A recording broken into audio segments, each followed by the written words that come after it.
రైతు సోదరులకి స్వాగతం, శుభోదయం. ముఖ్యంగా మిర్చి సాగు రైతులు తీవ్రమైన ఇబ్బందులు, నష్టాలు ఎదుర్కొంటూ ఉన్నారు.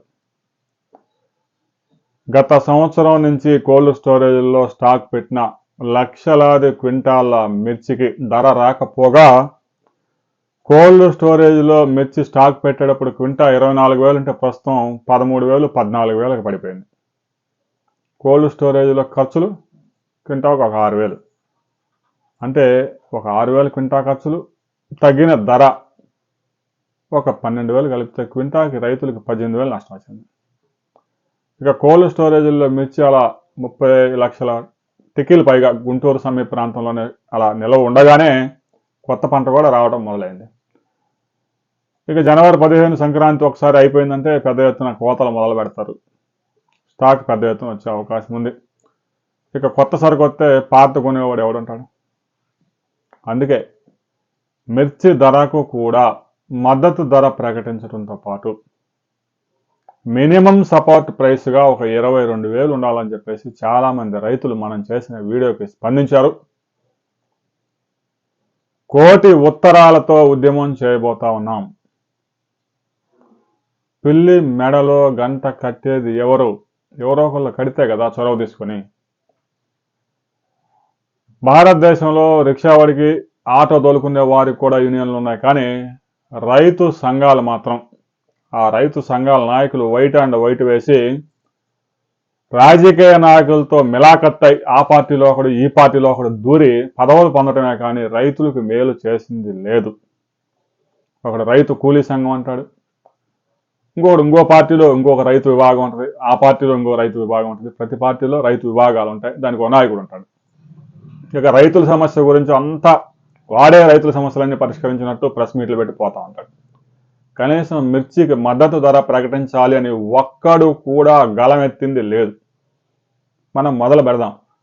రైతులందరూ సహకరించండి, పోస్టు కార్డుల ఉద్యమం చేయండి. రాష్ట్ర వ్యవసాయ మంత్రి ఛాంబర్ నిండిపోవాల. అచ్చెన్నాయుడు పేరుతో రాయండి వెలగపూడి సచివాలయానికి. ఇక కేంద్ర వ్యవసాయ శాఖ మంత్రికి కూడా లెటర్లు రాయండి. పోస్టు కార్డు చాలు. ప్రధానమంత్రి కార్యాలయానికి కూడా రాయండి. రాష్ట్రపతికి కూడా రాయండి. ఉద్యమాన్ని 4 రాష్ట్రాల్లో పెద్ద ఎత్తున తీసుకెళ్దాం. ఆంధ్రప్రదేశ్, తెలంగాణ, కర్ణాటకతో పాటు ఇటీవల కాలంలో మధ్యప్రదేశ్, ఒరిస్సాలో కూడా పెద్ద ఎత్తున మిర్చి సాగు జరుగుతూ ఉంది. భారతదేశానికి సంవత్సరానికి 40,000 కోట్ల రూపాయల విదేశీ మారక ద్రవ్యం సంపాదించి పెడుతూ ఉంటే దాని మీద కేంద్ర రాష్ట్ర ప్రభుత్వాలు 12,000 కోట్ల రూపాయల ట్యాక్సులు వసూలు చేసుకుంటా ఉన్నాయి. మిర్చి మార్కెట్ యార్డుల దగ్గర నుంచి రైతులు ట్యాక్స్ కడుతూనే ఉన్నారు. మిర్చి మార్కెట్ యార్డులో అమ్ముకోగానే రైతు దగ్గర వసూలు చేస్తారు. అవి ఎక్స్పోర్ట్ చేయగానే వ్యాపారస్తుల దగ్గర జీఎస్టీ వసూలు చేస్తారు.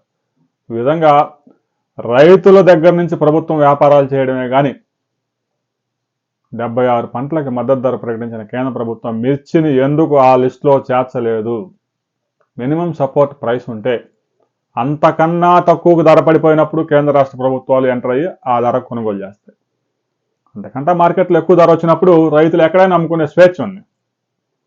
మొక్కజొన్న కానీ, గోధుమలు కానీ, ధాన్యం అంటే వడ్లు కానీ, పత్తి అన్నిటికీ సపోర్ట్ ప్రైస్ ఉంది. మార్కెట్లో దారుణమైన పరిస్థితులు ఉన్నప్పుడు కేంద్ర రాష్ట్ర ప్రభుత్వాలు ఎంటర్ అయ్యి ఆ పంటను కొనుగోలు చేస్తాయి. మార్కెట్లో ఇంకా మంచి రేటు, ఎక్కువ రేటు మద్దతు ధర కన్నా ఉంటే రైతులు ఎక్కడన్నా అమ్ముకునే అవకాశం ఉంది, ఎక్కడైనా అమ్ముకోవచ్చు. కానీ మిర్చికి ఆ సౌకర్యం లేదు. రాబోయే రోజుల్లో 3 నెలల పాటు సాగే ఈ ఉద్యమంలో ప్రతి రైతు, ప్రతి మిర్చి రైతు పాల్గొనండి. మీ వంతు గలం విప్పండి. మిర్చికి మద్దతు ధర గురించి రచ్చబండల్లో కూడా చర్చ మొదలు పెట్టండి. మీ గ్రామానికి, మీ వీధికి ఏ రాజకీయ నాయకుడు ఏ పని మీద వచ్చినా కూడా మిర్చి మద్దతు ధర కావాలి, 22,000 కనీస ధర కావాలి అని డిమాండ్ చేయండి. రాబోయే రోజుల్లో ఉన్నతాధికారులకి, మంత్రులకి వినతి పత్రం ఇచ్చే కార్యక్రమం జరగబోతా ఉంది.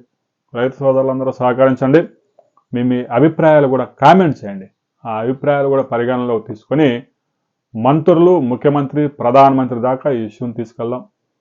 పట్టుబట్టి సాధించుకున్నాం. పోరాడితే పోయేదేం లేదు, బానిస సంఖ్యలు తప్ప అనే విషయాన్ని గుర్తుపెట్టుకోండి. వీడియో నచ్చితే లైక్ చేయండి, షేర్ చేయండి, సబ్స్క్రైబ్ చేసుకోండి.